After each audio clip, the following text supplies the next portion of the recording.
Bonjour, dans cette vidéo on va essayer de vous faire une application directe de la loi de Butte-Savart.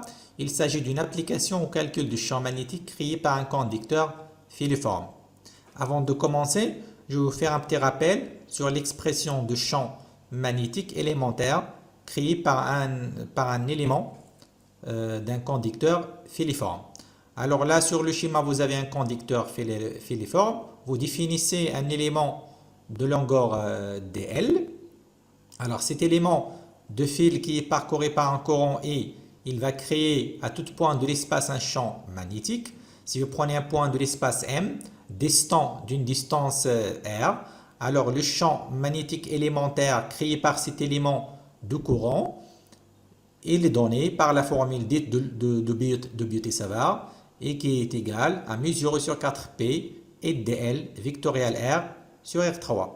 Ou bien, si vous utilisez un vecteur unitaire U qui est défini comme étant, un vecteur unitaire à partir du vecteur R, donc est égal à R sur le module de R, alors à ce moment-là, vous pouvez écrire que c'est mu0 sur 4p et dl vectoriel U sur R carré. Alors, on va essayer dans la suite d'appliquer cette loi pour le calcul d'un champ magnétique créé par un fil filiforme de longueur définie à un point de l'espace M. Et après, on va voir comment est-ce qu'on peut en conclure le champ créé par un fil très lent, théoriquement dit infini.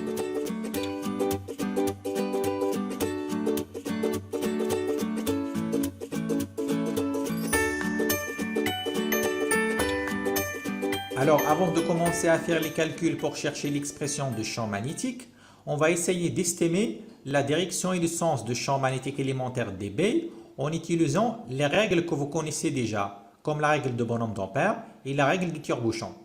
Alors, si vous allez sur la formule de Butte-Savart, vous voyez très bien que dB, le champ élémentaire, est défini comme étant un produit vectoriel de I dl vectoriel R. Donc, je peux déterminer en effet la direction et le sens du champ magnétique élémentaire B en utilisant la règle de tire-bouchon par exemple. Alors à partir de ce schéma par exemple, vous avez I dl qui est orienté dans le sens de EZ, dans le choix que je vais faire après avec cette base. Et puis vous avez le vecteur R, c'est le vecteur en effet la PM, il est dans cette direction, donc voilà PM.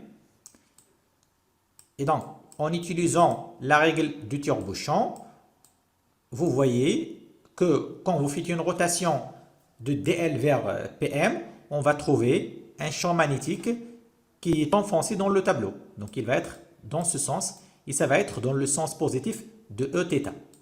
Et donc, on peut directement dire que le champ dB élémentaire est égal à dB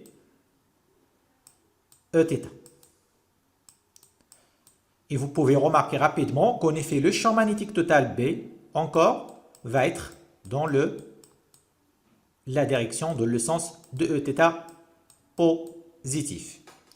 Donc je vais considérer celle-là comme une estimation rapide parce que quand je vais faire le calcul avec la formule de Butte-Savart, je vais retrouver ce résultat mathématiquement sans utiliser la règle de bonhomme d'Ampère ni celle du tire-bouchon. Alors encore, si vous essayez d'utiliser la règle de bonhomme d'Ampère, vous trouvez le même résultat. Alors vous imaginez le bonhomme d'Ampère qui doit être parcouru par le courant I déplié vers la tête. Et puis, il va viser par ses yeux le point M. Et puis, avec sa main gauche, il va signaler la direction et le sens du champ magnétique. Et vous pouvez le faire et vous retrouvez que c'est le même résultat. C'est toujours, vous trouvez un sens dans une direction selon Eθ dans le sens positif.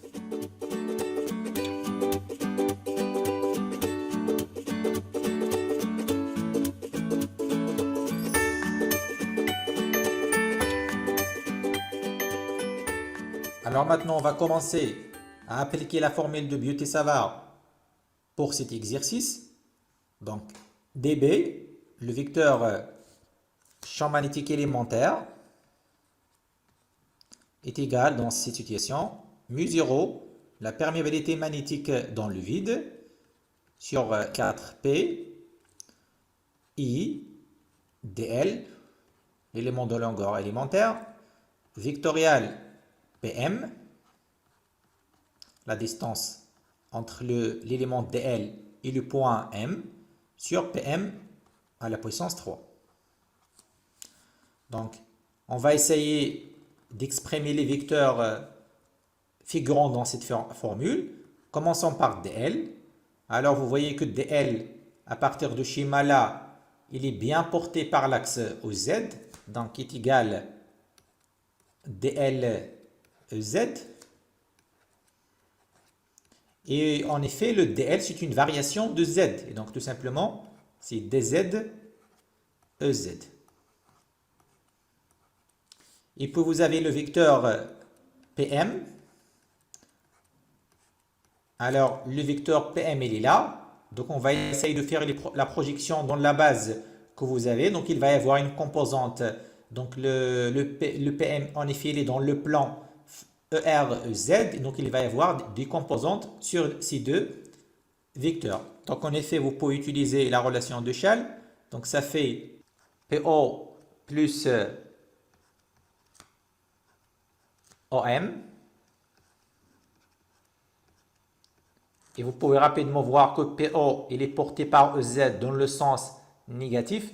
Et puisque là, vous avez le P qui change de position et c'est une fonction de Z, alors je peux donner à cette position la valeur Z et je peux dire que là, en effet, vous avez moins Z, EZ. Plus, alors OM, il est porté par ER. Donc, je peux appeler cette distance-là, je peux l'appeler, si vous voulez, petit r. OK? Et donc, je vais avoir là, plus r, ER.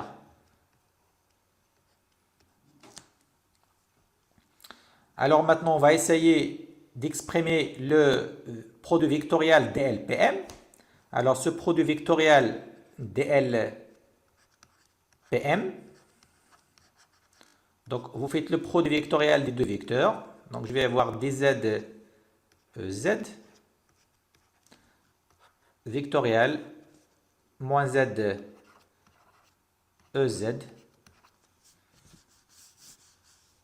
plus r.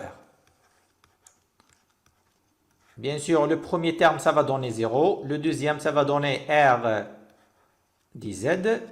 Ez vectoriel er, ça va donner le sens positif de Eθ. Parce que ER, Eθ, Z est une base directe. Alors maintenant, on arrive à exprimer dB. Donc dB, et vous voyez qu'en effet, on va trouver un dB qui est dans la direction et dans le sens de θ. Donc c'est I, R dz sur PM3 Eθ. Donc, il reste à exprimer le PM. Alors, le PM, c'est quoi? Alors, à partir de la figure, vous pouvez voir, en utilisant le théorème de Pythagore, que PM, en effet, c'est R carré plus Z carré. Là, c'est la distance Z. Donc, PM au carré, c'est Z carré plus R carré, ce qui est donc PM3, c'est Z carré plus R carré à la puissance 3,5. Ce qui donne l'expression finale de dB, du champ élémentaire, mu0 sur 4P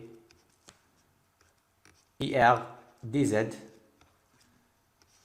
sur Z carré plus R carré à la puissance 3,5 dans la direction et le sens de Eθ. Et vous voyez en effet que dB est une fonction de Rz, Eθ.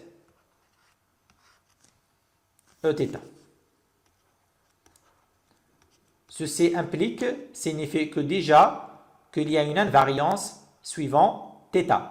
Et cette invariance vient du fait qu'il y a une invariance lorsque vous faites une rotation autour de votre conducteur filiforme.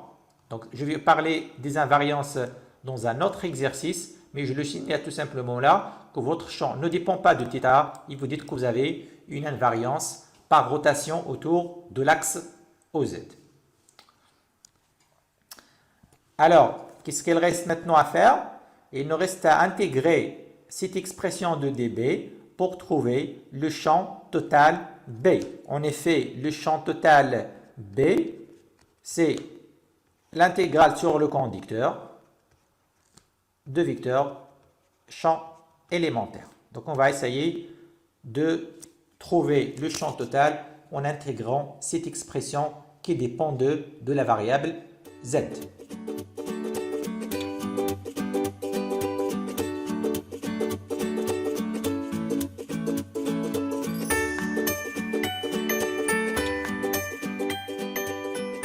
Alors, comme je viens de dire, pour trouver le champ total, il faut intégrer l'expression trouvée pour dB sur le conducteur, c'est-à-dire sur la variable Z. Alors, je vous rappelle juste que vous pouvez vérifier que, en effet, la primitive de la fonction que vous avez dans l'expression de dB, donc cette fonction-là, la primitive, elle est de la forme suivante. 1 sur R, Z sur la racine carrée de Z au carré plus R au carré. Donc, en utilisant cette primitive, on peut directement en déduire l'expression de B. Alors, ceci signifie que B, le champ total, est égal, donc l'intégrale de dB est égale à mu0 sur 4P,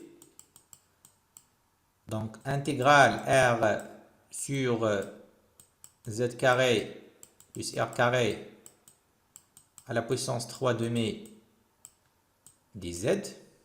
Et ça va donner mu0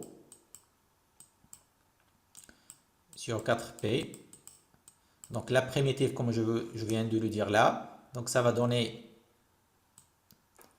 1 sur R. Là, je pense que j'ai oublié le I. Ah oui, donc là, mu0 I. Ok, donc 1 sur R, et puis vous avez, comme je viens de voir sur la primitive, Z sur la racine carrée de Z carré plus R carré.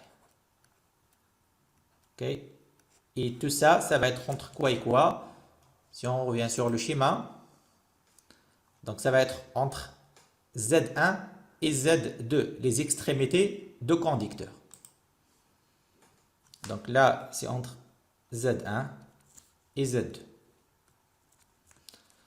Faites attention que Z1 dans ces situations est négatif. Alors, ce qui est donc B est égal à mu0 I sur 4P. Je vais faire sortir le R à l'extérieur. Donc ça va donner la Z2 sur la racine carrée de Z2 carré plus R carré moins Z1 sur racine carrée de Z1 carré plus R carré. Donc voilà l'expression de champ magnétique créé par un conducteur de longueur limitée comprise entre Z1 et Z2.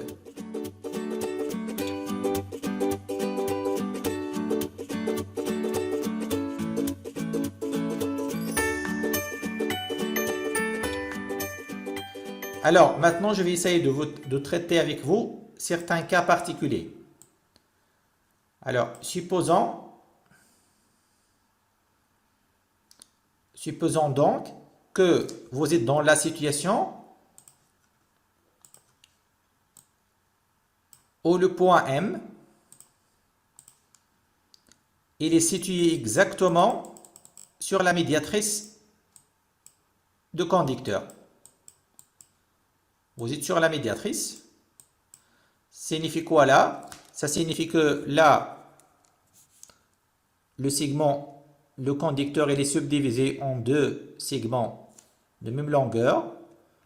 Et donc, je peux dire que dans ces situations-là, que Z2, en effet, c'est exactement moins Z1. Supposons que là, vous avez le 0. Et donc, je peux dire que tout simplement, ça c'est Z. Dans cette situation, je vais avoir B qui est égal à mu 0 I sur 4P R. Et donc là, je vais avoir deux fois en effet. Donc ça va donner là, au lieu de 4, je vais avoir 2. Donc je vais refaire cette formule.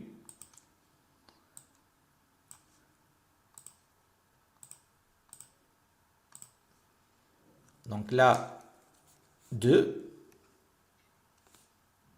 Z sur la racine carrée de Z carré plus R carré.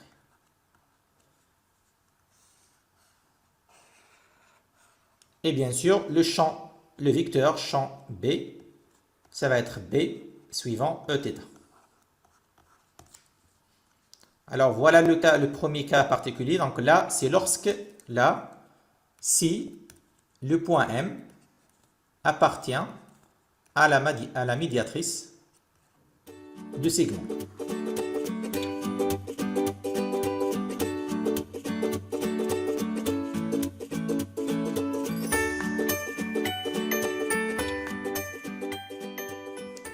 Alors, prenons un autre cas. C'est le cas d'un conducteur infini, ou bien très long. Donc, cas d'un conducteur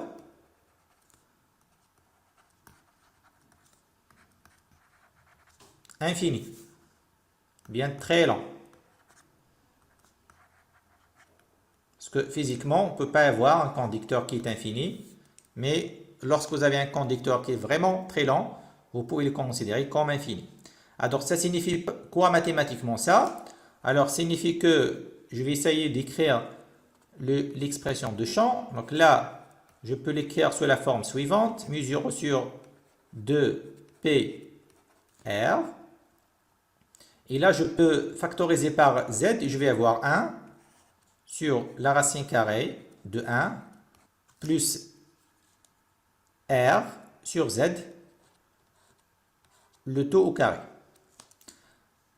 Alors, si vous calculez la limite maintenant, la limite lorsque z tend vers l'infini, k d'un fil infini, de b de zr bien sûr, de rz. Alors, ça va donner quoi? Ça va donner mu 0 i sur 2pr.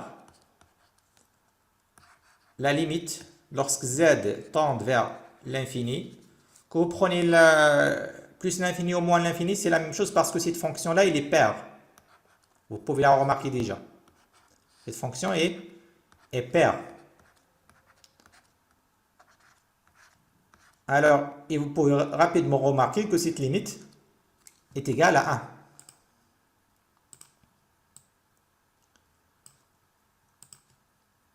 Alors, cette limite-là, en effet, est égale à 1.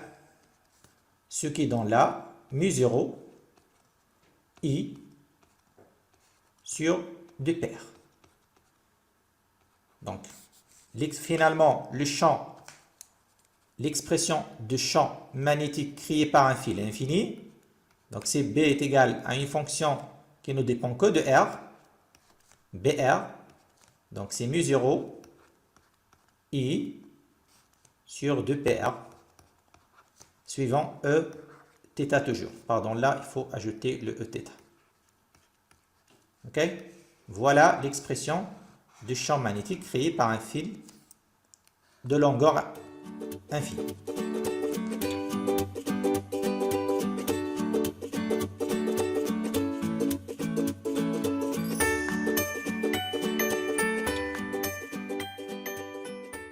Alors, il reste encore un troisième cas particulier, c'est lorsque le point M est très proche du fil conducteur.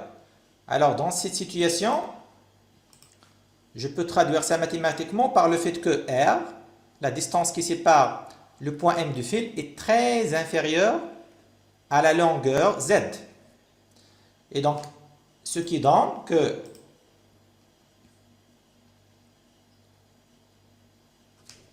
R sur Z est très proche de 0.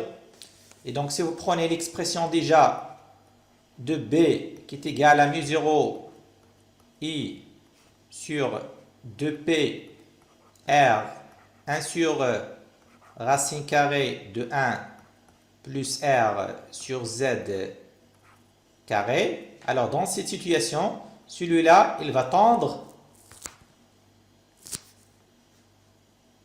il tend vers, en effet, mu0 I sur 2PR.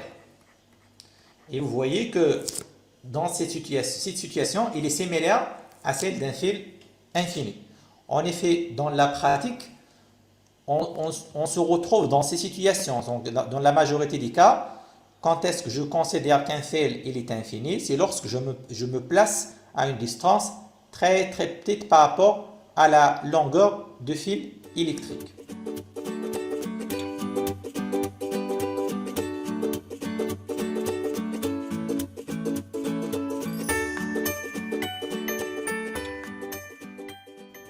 Alors jusqu'à ici, on a trouvé l'expression de champ magnétique en fonction de Z. Maintenant, je vais essayer de retrouver cette expression, mais cette fois-ci en fonction de alpha. Alors, le alpha là, je le définis comme étant l'angle que fait le vecteur PM avec le vecteur unitaire ER. Alors, comment est-ce que je peux faire ça? Donc, je vais démarrer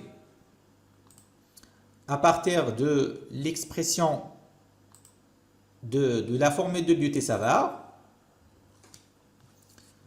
Alors, dB, on a trouvé en effet que dB, après le calcul de produit vectoriel, que c'était mu0 I sur 4P R dz sur PM3 Eθ. Donc, pour que je puisse trouver l'expression de champ magnétique en fonction de alpha, je dois exprimer dz en fonction de alpha et exprimer PM encore en fonction de alpha. Alors, je vais commencer par PM. Alors, pour PM, je peux remarquer rapidement que le cosinus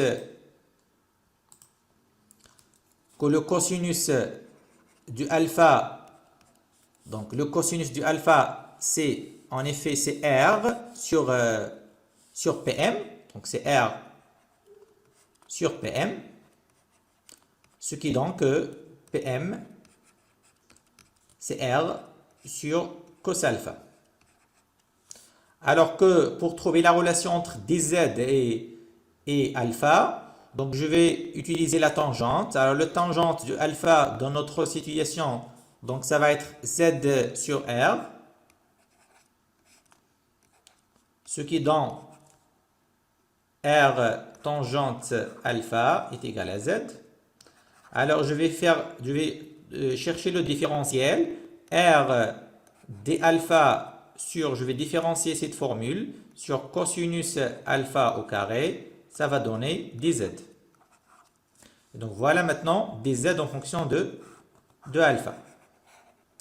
Alors je vais remplacer maintenant dz et pm dans la formule de db. Alors db, ça va donner maintenant, c'est mu0 i sur 4p. Donc vous avez R, je vais remplacer le dz. Donc ça va donner R carré d alpha sur cosinus alpha au carré sur R3 sur cos alpha à la puissance 3. Donc je vais faire des simplifications, ça va donner mu0 i sur 4p. Donc, je vais avoir un R au dénominateur. Et donc, cosinus alpha d alpha. Maintenant, pour y avoir l'expression de champ total, je vais tout simplement intégrer. Donc, le champ total B, ça va être mu0 I sur 4PR, intégrale cos alpha d alpha. Et je vais intégrer entre quoi et quoi? Entre les angles limites que je viens de définir là, alpha 1 et alpha 2. Donc là, je vais intégrer entre alpha 1 et alpha 2. Et ça va donner quoi? Rapidement, la primitive c'est le sinus. Donc vous avez mu0i sur 4PR sin alpha 2 moins sin alpha 1. Donc, si vous voulez, le champ en vecteur, il est porté par Eθ. Et voilà l'expression dans le cas général. Je vais encore essayer de voir qu'est-ce qui se passe dans les cas particuliers qu'on a traités précédemment. Donc, je vais commencer par le cas lorsque M appartient à la médiatrice. Donc, M appartient à la médiatrice.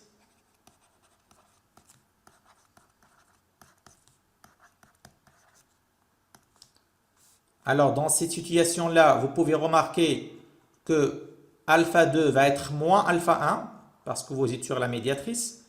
Donc, je vais essayer de schématiser ça. Donc, voilà le conducteur. Donc, vous êtes sur la médiatrice. Voilà le point M. OK. Et donc, là, je vais voir l'angle alpha 2. Et puis, de l'autre côté, vous avez l'angle alpha 1. Alors, alpha 2, alpha 1 sont de même valeur, mais algébriquement, je vais avoir alpha 2 qui est égal moins alpha 1. Et je vais appeler ça, si vous voulez, θ tout simplement. Je ne peux pas prendre alpha 1. Alors, B, dans cette situation, ça va être quoi? Donc, ça va être mu0 I sur 4PR sin θ moins sin moins θ. De moins θ, tout ça en fonction de Eθ. Et bien sûr, comme vous le connaissez, la fonction sinus, c'est une fonction impaire. Donc, ça va donner totalement mu0 I sur, là, je vais avoir 2 fois sinus θ. Et donc, finalement, je vais avoir là 2pi sinus θ. Suivant Eθ. Alors, il reste le cas d'un fil infini. Donc, pour le cas d'un fil, d'un conducteur infini, de longueur infinie, alors dans ces situations, tout simplement, alpha 2, alpha 1 vont tendre vers P sur 2. Et donc, θ tendent vers P sur 2. Et donc, le B dans cette situation, c'est la limite de cette expression mu0 I sur 2p I sin θ lorsque θ tend vers P sur 2. Le sinus de P sur 2 est égal à 1 et donc vous avez là mu0 I sur 2pi. Et vous voyez que c'est la même expression qu'on a trouvé précédemment. Exactement la même expression. Pardon, là c'est R. C'est pas I. C'est R.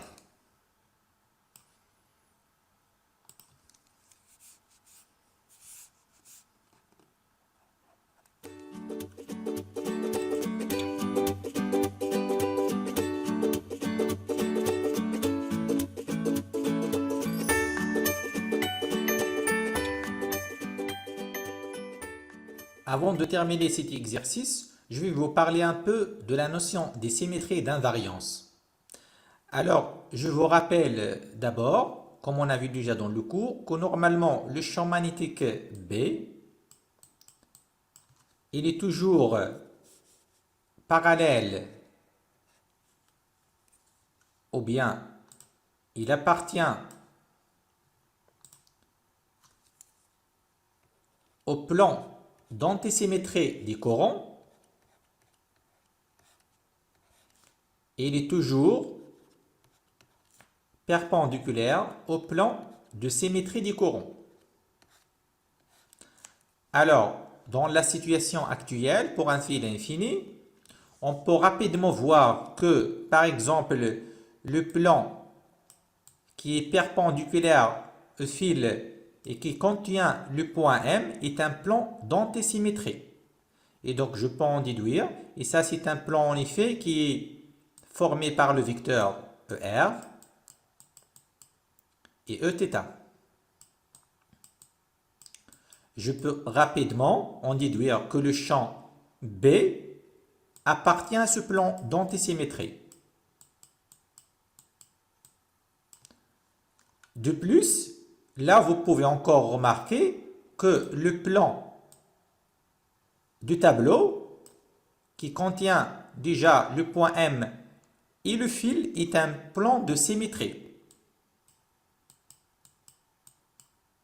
Et donc B,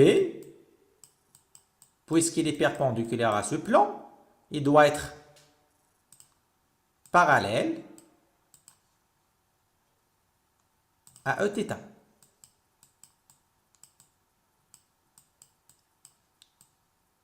Et ce résultat est en accord parfait avec ce qu'on a trouvé avec la formule de Biot et ça va.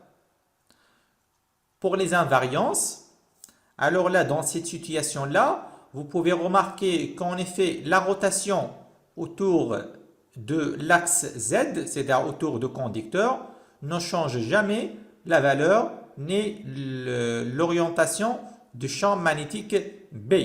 Et vous pouvez dire dans cette situation-là qu'il y a une invariance par rotation autour de EZ. Et donc B ne peut jamais dépendre de θ. Et donc le B ne dépend pas de θ.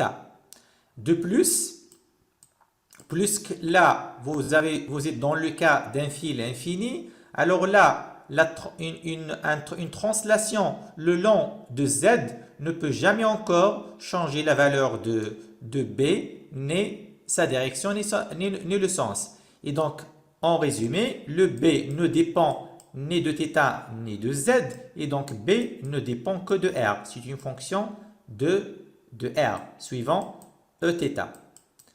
Et donc, et si vous vous rappelez bien, lorsqu'on a cherché l'expression de champ magnétique B en utilisant la formule de Biot-Savart, on a trouvé que pour un fil infini, c'était μ0 I sur 2πr Eθ. Et donc, là, vous êtes parfaitement dans le cas d'une fonction de R suivant Eθ. Je pense que c'est tout pour cet exercice. Merci et à la prochaine fois.